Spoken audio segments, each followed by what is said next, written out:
Gracias a todos los que nos siguen a través del streaming. Estoy mirando la enorme cantidad de comentarios de las y los oyentes de la radio, de les oyentes de radio sobre Nacha Roldán, y el espeso silencio de muchos medios de comunicación que o no se enteraron o no se hicieron eco o no lo tienen como tema importante. Para nosotros es un tema importante. Pompeyo Diver, ¿cómo va? Buenas tardes. Hola, buenas tardes. Un gusto estar con ustedes. Bien, ¿la conociste a Nacha? Sí. ¿Fuiste su amigo? No fui amigo, pero fui compañero de ella en una gira que hicimos por el país con un espectáculo Citarrosa que se llamaba Canto de Nadie. Claro. Con Naldo Labrín. Hicimos primero en el Ópera un homenaje de 2 días y después fuimos de gira. Naldo Labrín, que en su exilio de México fue guitarrista. Claro, fue guitarrista y amigo de Citarrosa. Y admiraba mucho a Nacha Roldán, me acabo de enterar. Nardo Labrín de Huerque Mapu, que grabó la cantata Montonero. Hola Victoria Villarruel, ¿cómo va? En los años 70. Sí. ¿No te enteraste acá escuchando la radio? Recién, sí. A lo mejor eso marca el nivel del entretenimiento versus la información en que vive esta sociedad. Por supuesto, sí, sí. Porque Nacha de verdad ha sido una figura importante para mucha gente durante mucho tiempo, como para que su partida de este mundo, por ahí mañana todo el mundo ya se dio cuenta y publica sus necrológicas sentidas. No sea un tema de agenda. No, sí, es increíble. Al menos para los nuestros, digo, porque de los otros que vamos a esperar. Da la causalidad, no la casualidad, que los tres que estamos aquí en la mesa hemos ido a ver por separado, cada uno con una motivación distinta, Habitación Macbeth. Pablo Hacker, ¿qué le pareció Habitación Macbeth? Me cuesta encontrar las palabras. Me invitó mi hermana, es la obra más intensa y conmovedora que vi en los últimos no sé cuántos años, pero no quiero tirar tantas rosas porque me da vergüenza hacerlo frente al actor, pero realmente a mí me conmovió profundamente. Hablo a diario con Julio aquí en la radio sobre esa obra y seguimos repensando una pieza que no pueden perderse nadie que esté escuchando esta radio. Marina Glesser, ¿qué le pareció a usted? Bueno, hablamos de Habitación Macbeth en el Teatro Metropolitan, es la última obra de teatro a la que asistí la semana pasada y bueno, un poco siempre siento que la cultura o los fenómenos culturales como este, tan trascendentes e interpelantes, hablan un poco de la coyuntura y del contexto social y político que vivimos. En ese caso quiero agradecerle a Pompeyo la interpretación corpórea, porque pasa todo por el cuerpo de Pompeyo, ese maravilloso texto que adaptó a través de la obra, ¿no?, de Shakespeare y que ya son conocidos también los personajes para nosotros, tanto Macbeth como todos los personajes implicados en el texto. Y bueno, realmente no solamente me emocionó y salí muy conmovida por la gran interpretación dramática de ese texto, sino por lo que la obra plantea, ¿no? Locura, poder, traición, ambición, gobernado a espaldas del pueblo. Eso. La política tomada como la política del palacio, ¿no? Un poco sí. Así. Y Pompeyo haciendo 8 personajes.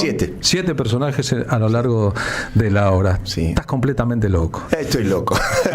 Bueno, para ser actor así de 7 personajes en un monólogo, no sé si es locura o apasionamiento, ¿no? Sí, es como la vieja fantasía de juventud de llevar la fenomenología de la actuación, que vaya que la tiene, a un grado extremo, porque generalmente uno suspende su identidad yoica y pone en esa estructura un personaje ficcional, pero lo fenomenológico justamente es lo que sucede al suspender la propia identidad y no poner ningún personaje o poner un montón. Con uno solo se vuelve a clausurar esa estructura identitaria, sagrada y poética que es uno más allá del nombre propio, que eso es lo que hace el teatro, ¿no? Es una metáfora sobre la reencarnación y sobre la otredad del ser. Nosotros no somos simplemente esta ficción histórica que de algún modo el Frente Histórico produce en nosotros con sus propias versiones y nos parasita. Somos mucho más que eso, y en la teatralidad eso resurge. Lo que pasa es que en general el teatro se vuelve un espejo del Frente Histórico, y entonces se solaza o se contenta simplemente con la sustitución de una realidad por otra que se llama ficción. Pero cuando uno rompe ese espejo, y eso es lo que a mí me gusta hacer, arrojar piedrazos en el espejo, reaparece esa estructura identitaria, eso que somos más allá de nosotros, de lo que creemos ser, y se manifiesta. En este caso, esa manifestación, ese piedrazo en el espejo, tiene que ver con esta forma de producción, con multiplicarme en 7 personajes y en todas las vicisitudes de la obra. Entonces hay una fenomenología que queda muy a la vista. La máquina teatral queda a la vista a partir de ese procedimiento, que se hace, por supuesto, sobre una obra maravillosa y extraordinaria que habla del poder, que es la de Shakespeare. Pero que vos fragmentás, además, como hablando del espejo roto, ¿no? Sí. Los espejos rotos, una vez rearmados en la conciencia del espectador, si se pueden rearmar, dan una imagen muy deformada respecto al original. Exacto, se produce una distorsión y también una revelación de que por detrás del espejo hay una zona de misterio, ¿no? Están los misterios de la identidad cuando se rompe el espejo. El reflejo sigue ahí, pero también aparece esa otra zona dorsal de la identidad sobre la cual uno siempre tiene sospechas, pero que nunca la puede ver en un son teatral. Así que sí, me parece que se trata de eso. Shakespeare también en sus propias obras arroja piedrazos en el espejo. Las obras de él son desmesuradas, hablan de una identidad convulsa, trastornada, asediada por fuerzas sobrenaturales que lo impelen al crimen, en el caso de Macbeth, que lo trastornan, la gran metáfora del converso, ¿no? El tipo que parecía ser una cosa y de la noche a la mañana se transforma en otra. Y uno ahí dice, ¿y este de dónde salió? ¿No? Yo creía que era el otro. Y sin embargo, no, aparece esa identidad larvada. Bueno, todos esos asuntos de los que Shakespeare es muy curioso. Es muy ducho, además, porque lidiaba con el poder, con los reyes, con la corte de entonces, y cuando algo lía podrido en Dinamarca, en Hamlet, ¿vas a hacer Hamlet a continuación? Sí. Me pregunto yo, no era Dinamarca, sino el Londres de entonces. Sí, va a ser Hamlet, no tengo duda. Voy a hacer un Hamlet, sí, lo estoy preparando. Para mí se cae de Maduro, ¿no? Sí, esta realidad saludos a Nicolás Maduro. se cae de Maduro, que lo que sigue es Hamlet, porque esta es la 4ª temporada de la obra. Has hecho más de 350 funciones, han ido más de 100.000 espectadores. La obra es un fenómeno de público en sí mismo. Hoy está en el Metropolitan, un teatro comercial grande. Antes estuvo en el Centro Cultural de la Cooperación, ha ido de gira. Es un fenómeno en sí misma la obra, pero yo creo que el contexto, hoy el gobierno de Javier Milei, como antes el de Alberto Fernández y antes el de Mauricio Macri, potencia a la obra, porque la obra está hablando sin que sea específico de todo eso que pasa afuera. El converso, exacto, por ejemplo. Y el converso. Converso y converso. Salís un poco angustiado de esta teatralidad que describías. Sí, o con ganas de abrazarte, ¿no? Sí, también. Tal cual. Sí, Hamlet habla de esa conciencia que somos, que está paralizada en el estupor de una lucidez atónita y cobarde, ¿no? Que es lo que nos pasa. Estamos en un momento, en un impasse extrañísimo, donde podemos ver todo y a la vez hay una parálisis que no nos deja entrar en acción, porque hay algo del contexto también que se ha paralizado. Es un momento muy curioso. Ese monólogo al que acabas de aludir, ¿no? Sí. La conciencia nos convierte a todos en cobardes. Exacto. Es uno de los monólogos de Hamlet. Tiene tanta vigencia. Sí. ¿Cómo soportar la lenidad de los tribunales? Sí. Dice, por ejemplo. Exacto, sí. Si no hacemos algo o nos suicidamos, que es la otra opción, ¿no? La opción existencialista. Tanto Hamlet, quizás porque son grandes tragedias, ¿no? Como Macbeth, puestos en la realidad argentina de estos últimos años, de estos últimos 10 años, digamos, no son obras clásicas del teatro inglés. Se convierten en clásicos universales con un anclaje muy grande en la realidad que hoy nos circunda. Sí. A mí me gustan esas obras como superficie de inscripción de un propósito que para mí es más revolucionario aún, que tiene que ver con lo del piedrazo en el espejo, ¿no? Uh-huh. Yo elijo obras que me permiten llevar adelante esos procedimientos que exaltan y ponen de manifiesto la fenomenología de la identidad a otra escala. Por eso la conmoción que se produce en el público siempre tiene que ver con la revelación de una identidad dormida o lapidada por la realidad y por las versiones en las que estamos sumidos. Y esas obras de algún modo permiten la exaltación de esa metáfora identitaria. son obras universales por eso, porque atraviesan las épocas con una vibración única y muy, sí, como que interpela mucho al frente histórico. Es un autor transhistórico, Shakespeare. Ahí vas a hacer la metáfora del transistor, seguro. O de tanta trans dando vuelta y tanta tranza dando vuelta. Sí. Si alguien no entendiera el idioma y te viera actuar sin entender el idioma, el prodigio de la actuación física de Pompeyo, Estaba pensando en la preparación física es como un maratonista, solo que el maratonista corre una vez cada 6 meses. Claro. Por ejemplo, ¿cómo te preparás físicamente para la obra? Porque uno queda agotado en el sentido de... La plasticidad. Impresionante. Luego de eso, ¿cómo es la previa y cómo es el post? Sí, ya desde el principio me di cuenta de que para hacerlo tenía que prepararme justamente para que las funciones tuvieran un nivel de energía y de intensidad como el que a mí me parece que debe ser para semejante propósito. Así que sí, salgo a correr, me compré una maquinita de remo, hago ayuno intermitente, o sea, como en una franja horaria muy corta y después estoy con el estómago vacío. Eso te da mucha intensidad. Tomo unas vitaminas, no voy a fiesta, no tengo novia, estoy muy reducido a mi vida familiar. Hace muchos años ya, todo esto que digo. Y eso me da como mucha energía. Hay algo de una intensidad ahí que se puede manifestar gracias a toda esa preparación, que lo hago gozosamente, no es algo que me pese, ¿no? No es un sacrificio no tener novia. No es sacrificio. No, ya tuve mucho tiempo parejas. Esa experiencia ya la hice. Ya mucho tiempo me drogué, ya mucho tiempo comí a cualquier hora, tomé alcohol, ya hice todas esas cosas. Y ahora estás en otra fase. Y ahora entré en otra fase donde todo eso ya no lo necesito, ya lo viví. Es como si ya me aburriera todo eso, ¿no? Ya conozco todo lo que va a pasar.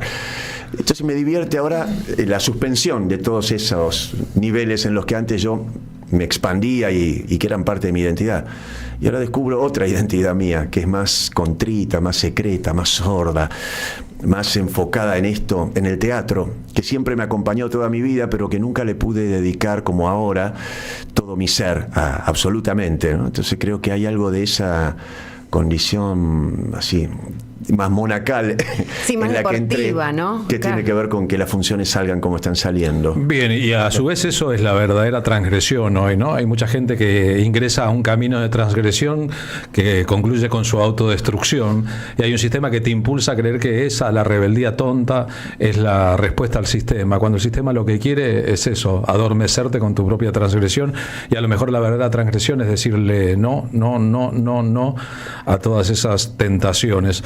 Hablando de eso, hablando de la tentación y la tentación que el arte tiene mirándose el artista frente al espejo del yo, del ego, de qué bien que estoy, de qué bueno que soy, etcétera, etcétera. Hay mucho de actuación hoy en el poder en la Argentina, ¿no? Se ve De show off, ¿no? Claro, Sí. se ve muchísimo en el elenco de la representación política en general, ¿no? Sí, si yo no concibiera la actuación como un fenómeno sagrado y poético, diría que sí. Pero No es actuación. no me parece claro que corresponda a la fenomenología de la actuación. Lo que Pongamos hay- performance, Claro, no, no, a lo claro. pongamos es- representación. No, lo que hay es un grado de... Son psicópatas, ¿no? Eso, Son mecanismos psicopáticos Sí, psicópatas. que se sitúan allí y bajan esa línea o esas máscaras, ¿no? Hay como unas máscaras, pero la actuación es un fenómeno mucho más profundo, y el teatro también, ¿no? Más sensato, ¿no? Sí. Que tiene que ver más con la sensatez. O decía Carlos, lo que te define es el no. Exacto. Y ahí hay como una cosa de promiscuidad, desinhibida, de todo sí. Sí, no, eso es una cosa, es una cloaca, es oscuro, muy siniestro, y responde también a esa dinámica del mundo, porque todo lo que pasa acá de algún modo es un plan mundial que está desembocando bajo nuestras formas particulares, pero uno lo observa a una escala global. ¿Cuál sería el plan mundial? Para mí, en el fondo, tiene que ver con esto que insinúa Shakespeare al respecto de que estamos asediados por fuerzas de otra naturaleza, fuerzas de oscuridad, que nos impelen a una suerte de suicidio, o por lo menos a un grado de sufrimiento y desesperación de la cual esas fuerzas se alimentan, ¿no? Yo creo que somos el alimento, nuestro sufrimiento, el sufrimiento de las grandes masas, es el alimento de esas fuerzas ominosas que detentan a estos personajes que nos gobiernan como títeres. Creo que es un plan de un orden tan sórdido y tan oscuro que no responde a la naturaleza de lo humano, que es algo inhumano que se ha posado en nosotros y que nos está operando, ¿no? Las formas estas de inoculación en la subjetividad colectiva a través de las redes, todos estos mecanismos perversos de manipulación y de modelación de la subjetividad hacia una formas así tan planas, tan alienadas, me parece que son también la prueba de eso, a una escala global, y el peligro de una guerra nuclear.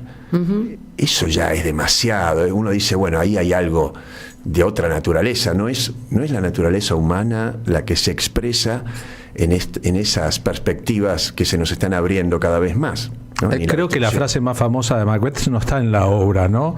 La vida no tiene sentido.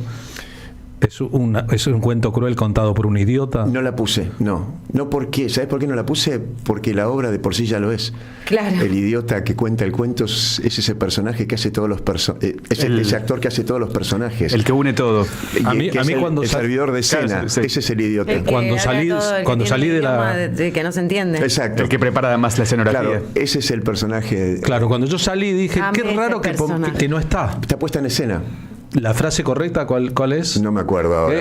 Pero la idea es: la vida no tiene sentido, es un cuento estúpido escrito por un idiota. Exactamente, ¿no? sí. Más o menos así, en boca de un personaje, sentido. pero es lo que Shakespeare dice sobre esto. Tal ¿no? cual. Impresionante ese personaje, es el que más me interpeló. Sí. Pues es un personaje beckettiano. Claro. El final de partida también. El final de partida, Club, que es un servidor de escena, un personaje puramente teatral, un mecanismo. Los personajes de Beckett no saben quiénes son, dónde están, qué están haciendo, tienen apenas alguna sospecha sobre esos asuntos y son simplemente mecanismos teatrales. Y este personaje es el último remitente de toda la circunstancia. Sobre el absurdo de la existencia. Estamos ahí en el streaming compartiendo el afiche de Habitación Macbeth y ahí está tu máscara, ¿no? Un poco vampírica, un poco de teatro japonés. Medio Nosferatu. Un poco Nosferatu. Ay, no, que sí, es toda una premonición de lo que va a suceder. Bueno, es que me parece que con eso coquetea la estética de Pompeyo y su visión de la vida, ¿no? Hay una fuerza muy oscura, hay un mal dando vueltas, está entre nosotros. Por un lado está lo que habla Shakespeare al respecto de esa identidad asediada por esas fuerzas oscuras de Hécate, pero por otro la forma de producción, este cuerpo habitáculo de encarnaciones, este cuerpo mediúmnico que vengo a hacer yo, es una metáfora también sobre la identidad poética, sobre las capacidades más luminosas del ser. Hay algo paradójico en eso, ¿no? Toda la obra de Shakespeare radiando de un cuerpo lleno de vibraciones de otredad, ¿no? Entonces creo que hay algo de eso, igual que en Beckett también. Beckett pareciera ser un faro de tinieblas y sin embargo desata también una sospecha existencial luminosa, por más que parezca un mensaje nihilista, ¿no? Bien, los grandes actores del teatro isabelino, no sé, eso, en Sir Laurence Olivier representando a los personajes, debían ser tipos que llegaban de su vida normal, se cambiaban, se ponían el personaje, hacían el personaje, eran aplaudidos, eran bien pagos, conseguían estrellatos, se sacaban el vestido, iban a la casa y seguían haciendo su vida normal. En vos da la impresión de que te llevas la obra puesta a todas partes, o los personajes a todas partes. No pareces alguien cuya intensidad esté solamente sobre escena, sino alguien que se lleva a casa el trabajo y sigue ese trabajo, ¿no? Puede ser, sí, no me doy cuenta de eso, pero supongo que sí, que todas esas cuestiones siguen vibrando en mí todo el tiempo, por lo menos en términos de mi cabeza, cómo sigue activa en esas elucubraciones. También me desvela mucho la investigación que hago en el Teatro Estudio El Cuervo, donde doy clases de hace muchos años, toda una investigación. ¿En la calle Santiago del Estero era eso? Santiago del Estero y Belgrano. A eso iba, cuando dijiste lo de la luminosidad, eso pensaba en tu capacidad de formador de actores y de actrices, sí, ¿no? De tantos años de escuela. Sí, ahí hacemos un trabajo muy hermoso, de una investigación de la que surge el lenguaje que después yo pongo de manifiesto en las obras que hago. Hemos descubierto lo que llamamos como las máquinas teatrales, que sería el teatro en pelotas, la máquina teatral sin la cruz del texto. Había un procedimiento teatral antiguo que se llamaba Deus ex machina, ¿no? Cuando es un procedimiento del teatro. Exacto. Para que los actores bajaran y volaran, eso, ¿no? Exacto. Una máquina que era como... Deus ex machina. En este caso es un procedimiento de improvisación que se da bajo consignas formales muy precisas, vinculadas a la composición. se generan unas escenas muy misteriosas que no dependen para producirse ni de un texto ni de un tema, ¿no? Son simples resumaciones del asunto teatral en pelota, ¿no? Cuestiones muy metafísicas, muy poéticas, muy graciosas también, ¿no? No es que eso es solemne. Y ese descubrimiento es como haber entrado en un laboratorio y poner el microscopio y dar con la última unidad, o lo último que hay ahí por detrás de todas las capas con las que el teatro recubre su estructura y su metáfora. Porque a veces pasa que nos creemos que el teatro son las obras de teatro, cuando el teatro en realidad es una máquina anterior a la obra. Uh-huh. Es un procedimiento que puede ser puesto en marcha y desatar sus propias fulguraciones metatemáticas con los actores y ciertas consignas de forma, ¿no? Entonces empieza a aparecer ahí como el teatro desnudo de esas cargas con las que a veces son luminosas también, ¿no? Los textos no digo que sean una cruz necesariamente, pero lo interesante es poder advertir que el teatro tiene sus temáticas de base aún antes de recubrirse con una dramaturgia. Un acto en potencia. Exacto. Y el público son un acto en potencia, tiene su metáfora propia. ¿Y el público ahí cómo funciona? Porque esa es la versión que del teatro tiene el que actúa, bueno, el actor. Nosotros ahora vamos a mostrar en Hasta Trilce los días martes, en una suerte de varieté metafísica que armamos en el bar de Hasta Trilce, unas escenas máquinas. Vamos a mostrarlas. Perdón, en el bar, no en la sala de teatro, en el bar. La sala eso chiquita, es Teatro El Cuervo en Hasta Trilce, exacto, digamos, ¿no? Esa sería una mudanza que hacemos de nuestros procedimientos a este bar de Hasta Trilce. Y ahí vamos a mostrar esos procedimientos porque lo hemos mostrado a público, amigo, y son muy potentes, la gente queda fascinada. También lo hacemos el primer jueves de cada mes en la sala grande del CCC. Hago una clase abierta donde mostramos estos procedimientos, estas máquinas teatrales, y yo después hablo con el público sobre cuáles son esos procedimientos que han desatado semejantes escenas, y siempre hay una gran fascinación del público por esa teatralidad que me parece que tiene que emerger y entrar en contacto con el gran público, digamos, no solamente para los que estamos en eso. Enseñás el truco al público. Claro, mostrar bueno. Eso, mostrarles el teatro en plano lúdico. Claro, sin el texto. El teatro no es la obra de teatro, no es la biblioteca. El teatro es un hecho vivo ahí que bajo ciertas consignas de forma se puede poner muy interesante, muy revelador también de esa zona misteriosa, no solamente de la identidad, sino también de la forma de percibir el tiempo y el espacio. Identidad, tiempo y espacio pueden ser una misma cosa y pueden dilatarse y pueden adquirir vibraciones muy, muy curiosas. Puede ser muy plena la experiencia teatral en el sentido más metafísico del término. Bien, en esta temporada Habitación Macbeth es un acontecimiento en sí, y nada de lo que decimos se asoma a la experiencia, ¿no? Son cosas en torno. A la experiencia. Está teniendo funciones los miércoles a las 20 y los domingos a las 21. Las entradas están en venta en Platea.net, en la sala 1 del Teatro Metropolitan, en Corrientes al 1343. Seguramente Shakespeare logró desde muy temprano una forma de teatralizar los conflictos de la existencia en un marco que a lo largo de los siglos es la que esperaríamos de Dios. Es piadosa, es comprensiva, a veces está enojada, es violenta, pero reúne todos los matices. Por eso se habla de lo shakespeariano, digamos, como un compendio de elementos que hablan de la condición humana. Más allá de la anécdota que cuente, siempre lo que está en el medio es la condición humana. Llegar a Shakespeare y quedarse en Shakespeare. Sí, vivir en Shakespeare, sí, tal cual. Y la sospecha que también plantea Shakespeare de que el mundo es un teatro. Claro. Eso también por eso también es Dios, ¿no? Porque plantea esa sospecha sobre si nosotros no somos realmente piezas predestinadas en un tablero de muerte y resurrección, una sospecha muy a la griega también. El crítico al que mencioné se llama Harold Bloom. Y la otra impresión que tiene es que si Dios existe es Shakespeare, y si no es Miguel de Cervantes Saavedra, que escribió El Quijote de la Mancha. Ambos murieron además en el mismo momento de la historia de la humanidad y son considerados dos grandes clásicos. Uno tal vez con un personaje que sale a desfacer en tuertos y que como está loco no advierte que va a perder con el enemigo sí o sí, pero da el combate igual, aunque sean molinos de viento y no el enemigo, y el otro que pone al poder en el centro de la crítica, conociendo además los intersticios del poder. Vos le agregás un elemento más a todo esto, que es la poesía. La piedra que rompe el espejo, sí, es la poesía. Sí, tal cual. La poesía también lo que produce es la revelación de que el lenguaje es una máquina sagrada, extraordinaria, que está alienada en el frente histórico. Vos fíjate que nosotros hablamos con un lenguaje... El frente histórico es lo que vos decís, vida, la realidad. La realidad.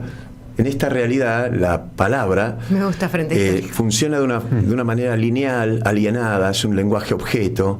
Hola, ¿cómo te va? Dame esto, ¿cuánto es? Te quiero, bien. Me voy a dormir, dame un más. Todo esto es un lenguaje muy bastardeo. En cambio, esas mismas palabras puestas en una política de ruptura del espejo se transforman en la poesía. Y vos viste lo que es la poesía, la exaltación. Es subversiva. Es subversiva, absolutamente. Y eso también puede pasar con los cuerpos, con las composiciones, con las formas.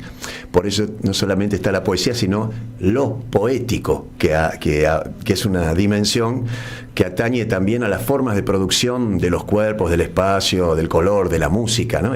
La dimensión poética, cuando está en la palabra, uno la llama la poesía, pero es muy reveladora del ser del lenguaje. La poesía es el ser del lenguaje, ¿no? Y eso me parece muy interesante, y Shakespeare lo maneja muy bien también. Shakespeare tiene un lenguaje poético maravilloso, que habla aparentemente de una forma corriente, pero lo hace de una manera tan poética que exalta mucho ese ser del lenguaje. Ahora estamos viendo como sociedad los resultados de la pandemia en todos los aspectos, los que gobiernan, los que se empoderaron, el dominio de un sector muy importante tiene que ver con los meses y meses de encierro de las sociedades. ¿Vos le debés a la pandemia esta obra? Sí, si no me hubiera atrevido. Es una fantasía la de hacer yo solo una obra, la del cuerpo habitáculo, que arrastro desde el principio de mi formación, desde que yo tenía 25 años, por ahí. Y, eso fue hace como 40. Sí, ya ahora tengo 65. Y cuando llegó la pandemia y me di cuenta, recluido en mi casita de Mar del Sur, que el único teatro que quedaba en pie para mí era mi propio cuerpo, me reapareció esa fantasía y de inmediato busqué en Shakespeare la superficie de inscripción de ella y corrí el riesgo, porque es muy arriesgado, pero pensé, bueno, si sale mal, señalo a la pandemia. Digo, y bueno, ¿qué iba a hacer? Me volvió loco la pandemia. Claro, esto es consecuencia de la pandemia. Es una obra también profundamente política, además poética. Sí. Sin ser escrita en el hoy, habla de hoy, de una forma, no sé, es una sociedad Macbeth esta. Sí. Para mí lo más político del teatro y del arte en general, más allá de que la vicisitud y la trama shakespeariana lo es, pero creo que lo realmente político es la forma de producción poética. Y por eso me parece que cuando una obra se sitúa en esa dimensión a partir de la forma en que está hecha, ¿no? Lo que revela también es que el frente histórico es un campo ficcional y que la obra se vuelve una zona liberada donde hay realidad verdadera, donde late y vibra una realidad, que es la realidad poética y que es esa naturaleza que está lapidada en el frente histórico.